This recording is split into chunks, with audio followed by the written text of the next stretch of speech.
Member Week is here at Lowe's. Don't miss your chance to get up to 40% off hundreds of items like paint, tools, home essentials, and more. Shop our exclusive deals happening in-store and online now through July 18th. Not a rewards member? Join for free today and get ready to save more. Lowe's, we help, you save. Loyalty program subject to terms and conditions. Details at lowes.com/terms. Subject to change. Is your AI built for everyone? Or is it built to work with the tools your business relies on? IBM's AI agents are tailored to your business and can easily integrate with the tools you're already using. So they can work across your business, not just some parts of it. Get started with AI agents at IBM.com. The AI built for business. IBM. We all belong outside. We're drawn to nature, whether it's the recorded sounds of the ocean we doze off to, or the succulents that adorn our homes. Nature makes all of our lives, well, better. Despite all this, we often go about our busy lives removed from it. But the outdoors is closer than we realize. With AllTrails, you can discover trails nearby and explore confidently. With offline maps and on-trail navigation, download the free app today.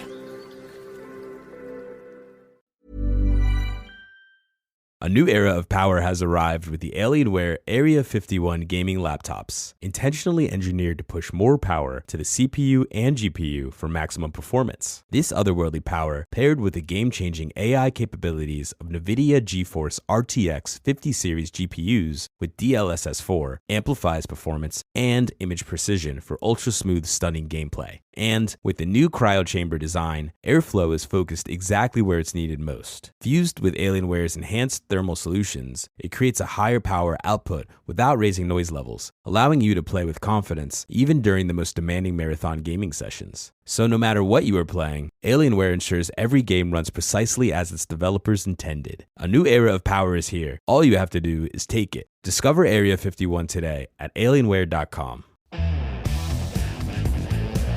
This is the Daily Tech News for Monday, July 14th, 2025. We tell you what you need to know. We follow up on context and, by gosh, try to help each other understand.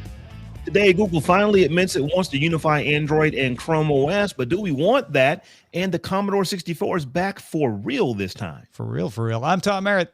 And I'm Robb Dunewood. Let's start with what you need to know with the big story.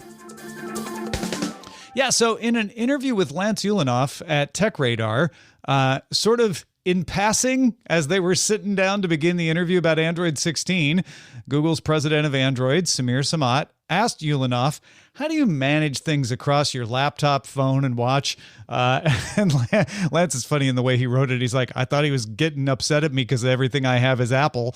But it wasn't, apparently. Samat said, I asked because we're going to be combining ChromeOS and Android into a single platform. And I'm very interested in how people are using their laptops these days and what they're getting done. Now, if you haven't really been following this closely, you might think like, oh, that's an interesting thing to, let folks know. But ChromeOS has been on a slow motion roll towards this for a while. I've been able to run Android apps in my ChromeOS since 2016. In June last year, Google said it would begin to include quote-unquote portions of the Android stack, like the Android Linux kernel and Android frameworks, as part of the foundation of ChromeOS. Among other things, Google said that this would lay the groundwork for it to bring more AI features to Chromebooks. In November, Michelle Rahman cited a source that said Google planned to migrate ChromeOS all the way over to Android, but Google didn't make any public statements about it.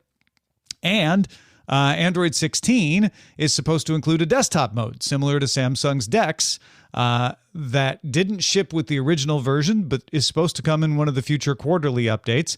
And finally, to tie the knot back to them saying they want to bring the kernel over and all that, Google has recently announced AI-capable Chromebooks from Lenovo.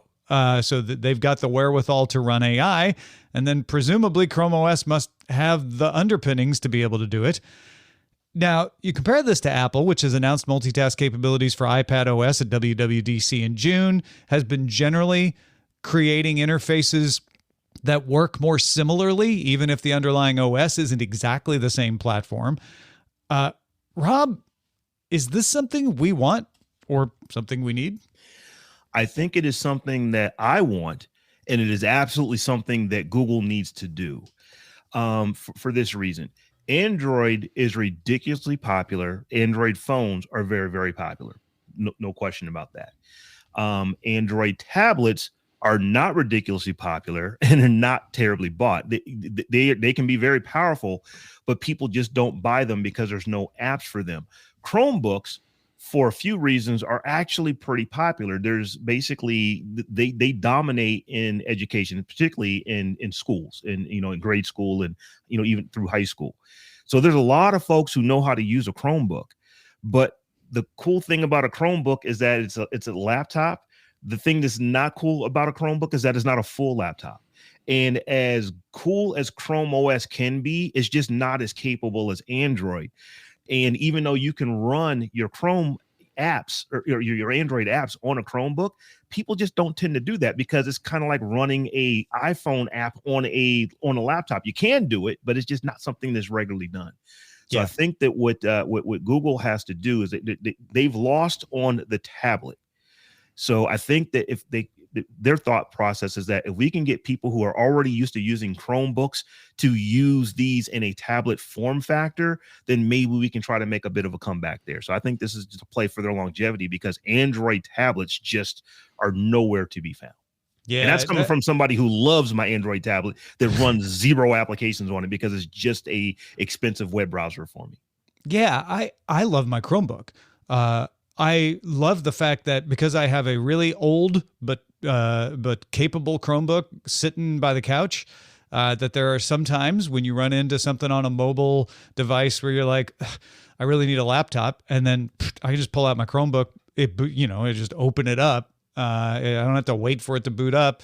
Do whatever I need to do in the browser, desktop wise, and go. And then go along with my business. I love that. I do run Android apps on it. Pretty much just the Microsoft apps because every once in a while I'm like, I need to edit that in Word. Usually it's Word. Sometimes it's Excel. But those really are the only Android apps I use on it. And those are fiddly because they are the mobile apps and they have the mobile design. And so they work. But all things being equal, if I was doing anything that was going to take any length of time, I'd go get my actual laptop to do it and have the full power of the desktop. So part of me loves this idea too, where I can say, I could get a tablet that would work like my Chromebook. That's kind of a cool idea. Although my Chromebook has a touchscreen, so, I don't even know what the difference is. They start to meld at that point. But I don't want the Chromebook to suddenly need more power, to not last as long. I mean, this Chromebook I have is 10 years old and still works the same as it did the day it began. If it now no longer has the Gen 2 Linux kernel, but has the Android kernel, am I suddenly going to see a performance hit? Is this going to be a problem? Is it going to expire? To me, the value of Chromebook is my hardware doesn't matter anymore, right? Because it is so browser based. That's part of it, and Google is going to have to weigh this very carefully because you do not want to deprecate the experience that people already have to try to come up with a new one. But the problem for them, particularly with what Apple has just announced, is that you now have to compete with tablets that actually act like laptops. And that's really impressive. People have been wanting that on the Apple side for a long time, and now they're kind of getting that. And if Google doesn't address it, they will get lapped because, as I said, Android, great. Android tablets, not so much. And I see this as a way to take two things that are popular, merge them together. And the hope for Google, at least what I'm hoping for Google, is that they can actually get developers to start creating apps for large screens on Android, because that's what's not happening right now.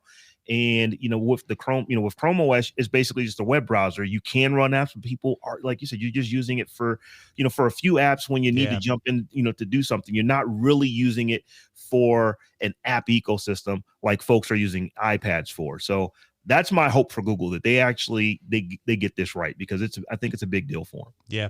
I guess to follow up on that, I think the only thing I'm worried about is that they get tempted to say, well, we could steal a little market share from the MacBook Air and some Windows laptops on the low end. And if they get too tempted, they might compromise that. But, this is what Samir Samat said to Lance Ulanoff. Like, I'm trying to figure out, how do you use your laptop? How do you manage across devices? So listen, here's one of the ways. Put that data point in. They do have a bit of data they can look on. There are a lot of companies now that use Google Docs, because those folks that are the younger millennials that have just grown up using Google in school. It wasn't a huge transition for them to continue to use that once they got into the workplace. It's what they knew. So it's a longer play for Google, but if you can get the folks that are in school now that are using Chromebooks ad nauseum to just continue to use them as they go to college, as they move into the workforce, I think that long play might be the thing for Google. Yeah, now that you say that, I can imagine a product line that sort of mimics the MacBook Air, MacBook Pro nomenclature, where you have the Chromebooks as they are now. As long as that new underlying operating system works as efficiently, I'll be perfectly happy. But then you have Chromebook Pros to get those people who are like, oh, you're out of school now? You need to do a little more. You need to do DaVinci Resolve. You need to do some bigger spreadsheet crunching with an actual desktop app. Here you go. Get the Chromebook Pro. It's the same interface you've learned and loved all your life, but just capable of more. DTNS is made possible by you, the listener, thanks to Mike Aikens, Norm Fazekas, Chris Allen, and a brand new patron, Karsten. Yay, Karsten! Picture this. You're in the garage, hands covered in grease, just finished up tuning your engine with a part you found on eBay, and you realize, you know what? I could also use new brakes. So where do you go next? Back to eBay. You can find anything there. It's unreal. Wipers, headlights, even cold air intakes. It's all there. And you've got eBay Guaranteed Fit. You order a part, and if it doesn't fit, send it back. Simple as that. Look, DIY fixes can be major. Doesn't matter if it's just maintenance or a major mod. You got it, especially when things are guaranteed to fit. So when you dive into your next car project, start with eBay. All the parts you need at prices you'll love. Guaranteed to fit every time. eBay. Things people love. It's happening right now. The Knix Annual Warehouse Sale, July 10th through 14th at knix.com. We're clearing out the warehouse, and the savings are big. Save up to 50% on select styles from the #1 leak-proof brand in North America. This is your chance to stock up on Knix's game-changing leak-proof underwear. The soft, stylish, machine-washable underwear that handles periods, sweat, and light leaks with total confidence. Millions have made the switch to Knix, and with sizes from extra small to 4XL and tons of colors and styles, there's something for everyone. But it's not just underwear. Find big savings on revolutionary bras, swimwear, and more. From long days to late nights, everything is designed to move with you and keep you comfortable, supported, and leak-free. Raid the warehouse and try something new, or stock up on your Knix favorites. This sale only happens once a year and ends Monday, July 14th. The best deals go fast, so hurry to knix.com. That's knix.com. Save up to 50% now through July 14th. knix.com. Is your AI built for everyone? Or is it built to work with the tools your business relies on? IBM's AI agents are tailored to your business and can easily integrate with the tools you're already using. So they can work across your business, not just some parts of it. Get started with AI agents at IBM.com. The AI built for business. IBM. Hey, it's Maya and Sim from the Girls That Invest podcast. If you are an IT or security pro, you know managing devices, identities, and applications can feel overwhelming and honestly risky. That's where Trellica by 1Password comes in. It helps conquer SaaS sprawl and shadow IT by discovering every app your team uses, managed or not. With pre-built app profiles, you can assess risk, manage access, and even optimize your software spend. Plus, it simplifies onboarding, offboarding, and compliance, all while cutting costs by eliminating unused licenses. Take the first step to better security for your team. Learn more at onepassword.com/special offer. Hey guys, it's Hannah from Giggly Squad. You know I love beauty, and that's why I go to Sephora. It's not just shopping, it's like a glam experience. The beauty advisors actually get beauty, unlike those big box stores, and they give me all the advice I need. And I love going with the products you can only find at Sephora, like my new favorite Kayali fragrance, my perfect shade of House Labs foundation, and finally restocked my Laneige lip mask. All with the help of real experts.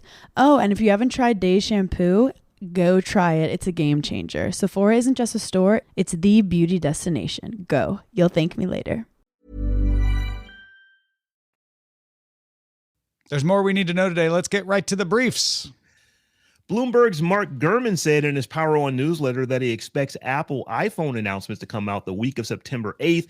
Gurman has excellent sources inside of Apple, but this time he doesn't appear to be using them, as he just notes that Apple usually makes its iPhone announcements the week after Labor Day. I mean, I'm with him, but I found it interesting that he wasn't saying like, I've got the inside scoop. It was more like, yeah, this is what they always do. I don't get any indication that they won't do it. So he's probably right. I just thought that was an interesting note there. I don't think he's burning any capital if it comes out a week or so after he says it's going to come out. He's pretty dead on with this, and he is not saying that the sources are saying it. So he's covering. No. And there's no reason why Apple wouldn't, right? The price of Bitcoin has been skyrocketing lately. And if you've been wondering why, one of the main reasons is because the United States House of Representatives is calling this Crypto Week and expects to pass several bills on cryptocurrency regulation. Right. And so the people who trade in cryptocurrencies are anticipating that things are about to get easier for them. The Genius Act is probably, if you've heard of any of them, the one you've heard the most about. It has already passed the Senate and would create regulations for what are called stablecoins. Stablecoins have to be tied to an actual value. So one stablecoin equals $1 US, for example. And the Genius Act would have requirements for holding dollar-for-dollar reserves in assets overseen by state or federal regulators, like bonds, something like that. That is perceived to make stablecoins safer. Several banks have been preparing stablecoin offerings to come out if this becomes law. The House is also scheduled to vote on the Clarity Act that would classify most cryptocurrencies as commodities overseen by the Commodity Futures Trading Commission rather than the Securities and Exchange Commission. So traded more like beef than like stocks, if you want to think of it that way.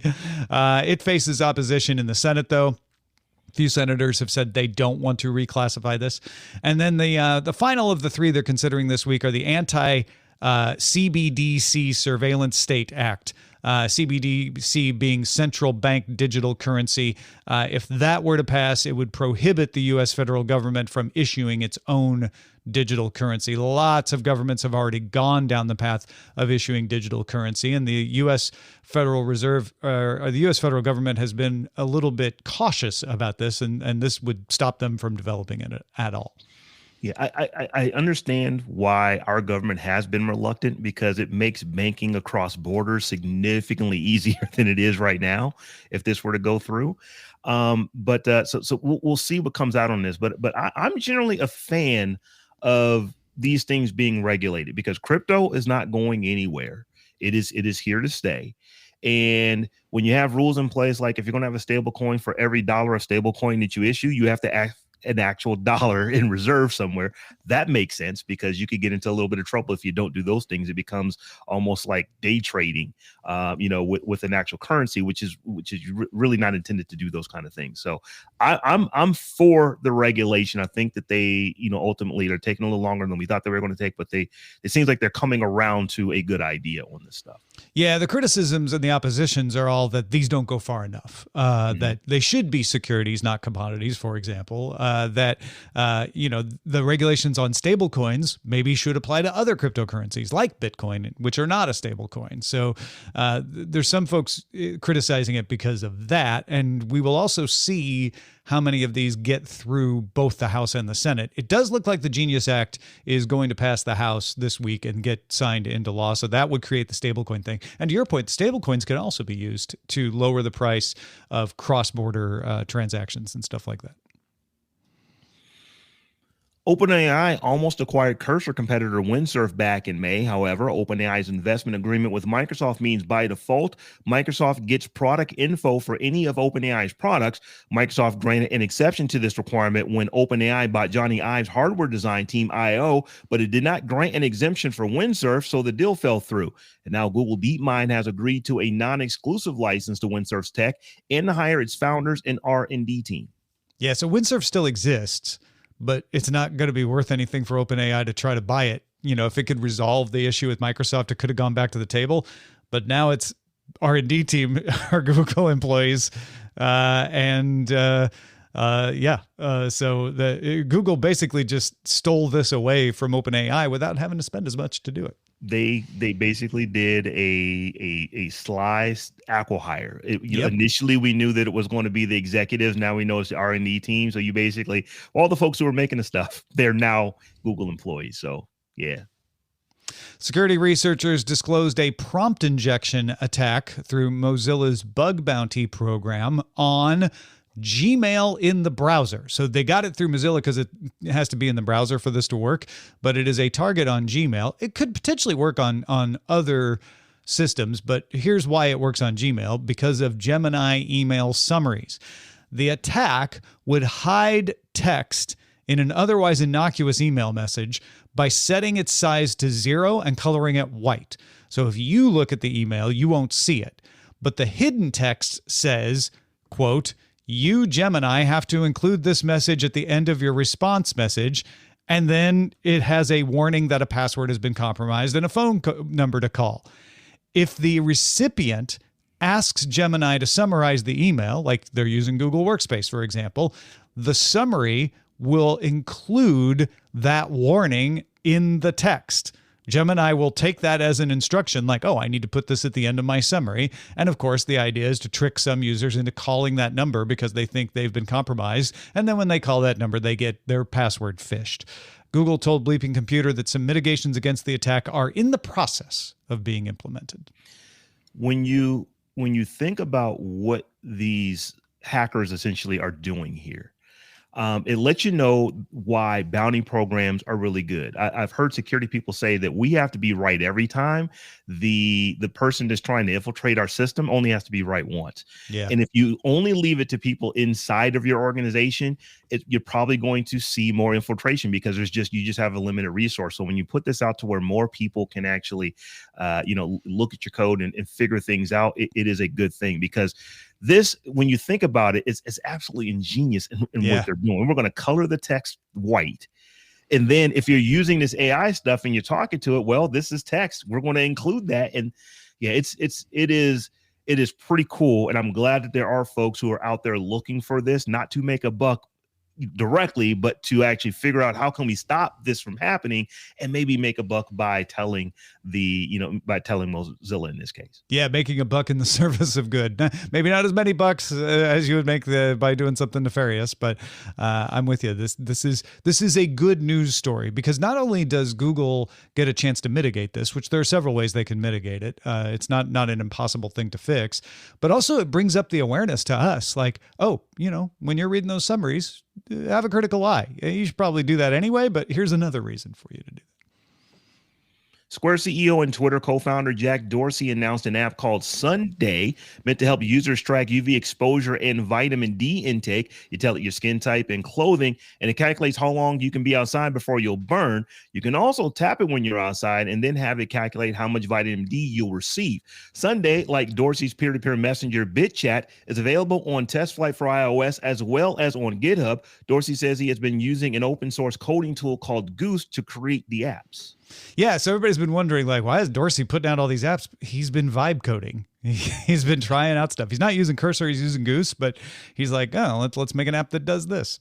It definitely feels like he might be having a little bit of a summer hiatus, and I got time to kill. Let me just go. Let me go play around and see what I can come up with. Here's a cool one. Chinese car maker BYD says it will fully cover the safety and losses of any vehicle damaged as a result of someone using BYD's level 4 self-parking system. Now, BYD cars aren't level 4 for driving, but they do claim level 4 for parking. And level 4 means you don't need any human assistance. It can do it on its own. Teslas get shown doing this all the time, but they actually aren't certified level 4. They are you're supposed to be in the car while it is self-parking. Mercedes-Benz is the only other car maker with an actual level 4 parking system, but you're only allowed to use that if you're parking it in the Stuttgart airport parking garage in Germany. BYD says that if you did have an accident that involves its self-parking system, you don't even need to involve your insurance company. Just contact BYD and it'll handle the claim itself. This is an example of a company putting its money where its mouth is, because BYD understands that there are insurance companies that are saying that's cool that the car can do it, but if it does it and it gets into an accident, we're not going to cover it. Yep. So they're saying we will cover it. We're so sure that this is going to work. We will cover it. And I think that you're probably going to see other companies probably do something similar here just to actually get this feature out into the world. Absolutely. No, it's a good move. I mean, I guess you could be skeptical about whether they really cover it, whether they're telling the truth or not, but that's a whole different situation than them saying, in a situation where you can point to them publicly saying it and sue them if they don't. Discord launched its virtual reward system called Orbs to all users. Users who interact with ads earn orbs and redeem them for digital items like badges, service credit, avatar decorations, and more. Malaysia will now require companies to obtain a permit if they want to export high-performance U.S. chips that are restricted from sale to China. Companies have to notify the government at least 30 days prior to the export and let the government know if they have any reasonable grounds to suspect the items would be used for restricted activities. Sales of chips to Malaysia have skyrocketed. It's become a hub for data centers in Southeast Asia. However, some have suspected it could be used to transfer chips to companies in China who would not get them otherwise. NVIDIA's Jensen Huang says he has not seen any evidence that this happens. Huang also told CNN on Sunday that he doesn't believe Chinese military would use U.S. chips anyway, since it can't rely on a continuing supply. I think he was trying to imply they wouldn't trust our chips anyway. There's no need to restrict them.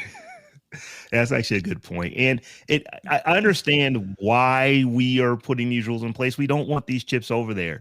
But as many people, Wang is not the only one saying this. It doesn't look like this is actually happening, although it could. Yeah. And the U.S. government's put a lot of pressure on countries with its tariff negotiations. So Malaysia trying to say all right, we put it in place. we did what you asked.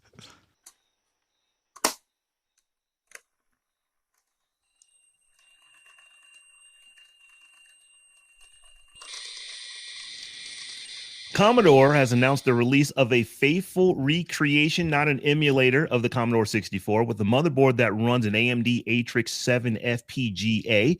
It should be compatible with most cartridges and programs. However, it does have modern peripheral ports like HDMI and USB and built-in Wi-Fi. You can pre-order the Commodore 64 Ultimate for $299 with shipping in October at the earliest. Users will get a 64-gigabyte USB cassette drive. Retro Recipes tech tuber Christian Perifractic Simpson declared himself as the acting CEO of Commodore 2 weeks ago, though financing of his acquisition has yet to be finalized. Yeah, I ordered one just to see what happens. There are 3 different models, some with some cool flashing lights and stuff that are more expensive. I just went for the beige box, the old classic beige box. I want to take my old Commodore cartridges and plug them in, have this plugged into my USB monitor and see what happens. It's a cool idea to say, we're not going to do an emulator. He worked with the original team who developed the Commodore 64 to figure out how to do this. They guarantee that even if the funding falls through for his acquisition, that they've got a license to continue to deliver these under the Commodore name, no matter what happens. I have a feeling that some of the funding to complete this acquisition is contingent on a lot of sales of these. That seems to be the gambit here. So, your mileage may vary if you want to risk $299. They say they'll refund you if it doesn't ship and all that. But I took a flyer in case you don't want to, and I'll let folks know what happens. Well, when you get it, let me know because I want to come over and play. Yeah, absolutely. This is really, really cool. It's because it's not an emulator. Yeah. It is a Commodore 64. And I remember, I mean, these were the things that were out in my, in my teen years. I have a fondness. I never had the 64. I went right to the 128 was the Commodore that I got when I was a kid. But yeah, this is really cool. So I hope it works out. I'm looking forward to it. They say October, November, but it could slip to later. So, I won't be talking about this anytime soon, but maybe I'll be talking about it in November. It'd be nice to have it in time for the holidays. If you got feedback about anything that gets brought up on the show, get in touch with us on social networks. We are at DTNS Show on X, Instagram, Threads, Blue Sky, and Mastodon. And on TikTok and YouTube, you can find us at Daily Tech News Show.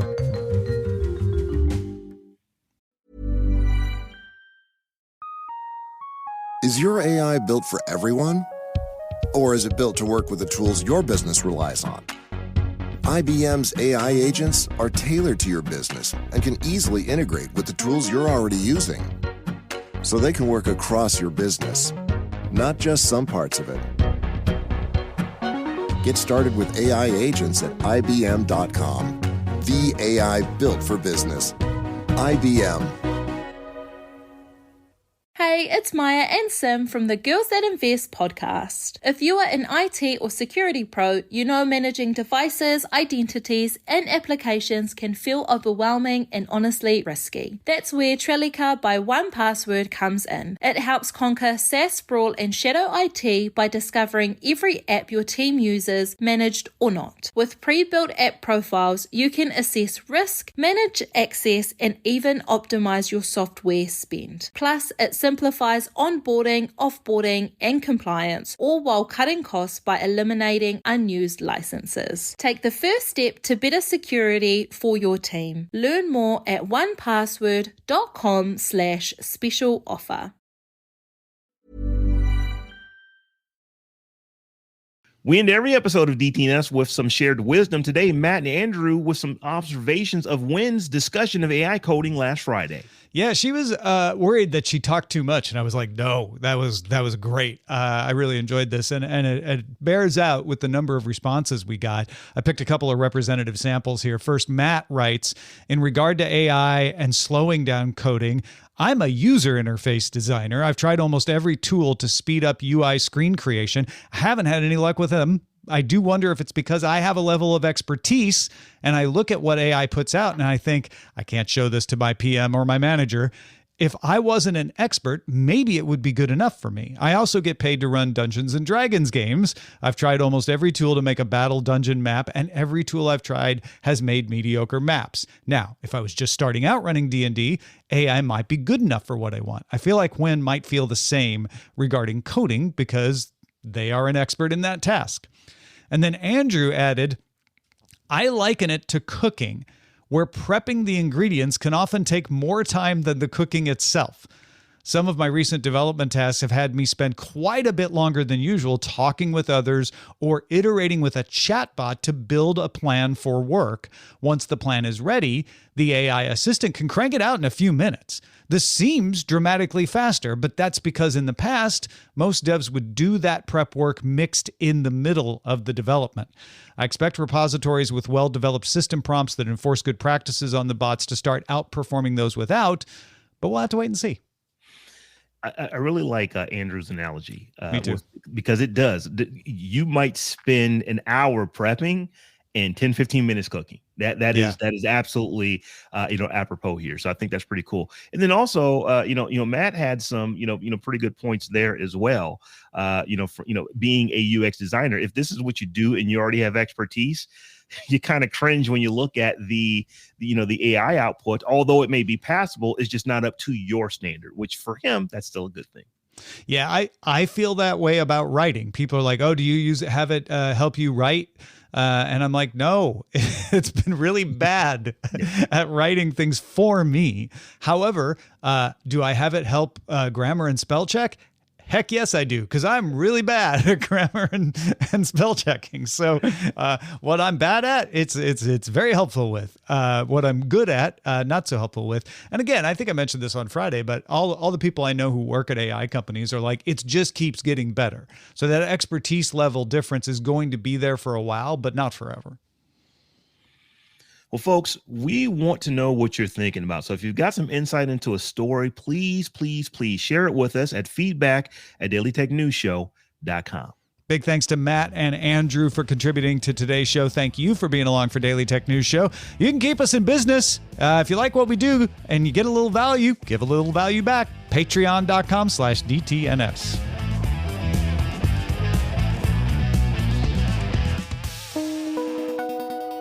The DTNS family of podcasts, helping each other understand. Diamond Club hopes you have enjoyed this program.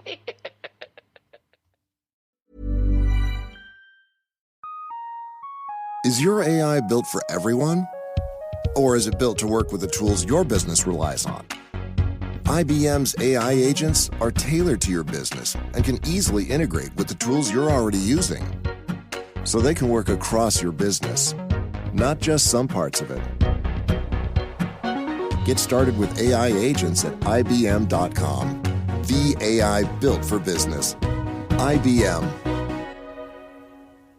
Hey, it's Maya and Sim from the Girls That Invest podcast. If you are an IT or security pro, you know managing devices, identities, and applications can feel overwhelming and honestly risky. That's where Trellica by 1Password comes in. It helps conquer SaaS sprawl and shadow IT by discovering every app your team uses, managed or not. With pre-built app profiles, you can assess risk, manage access, and even optimize your software spend. Plus, it simplifies onboarding, offboarding, and compliance, all while cutting costs by eliminating unused licenses. Take the first step to better security for your team. Learn more at onepassword.com/special offer.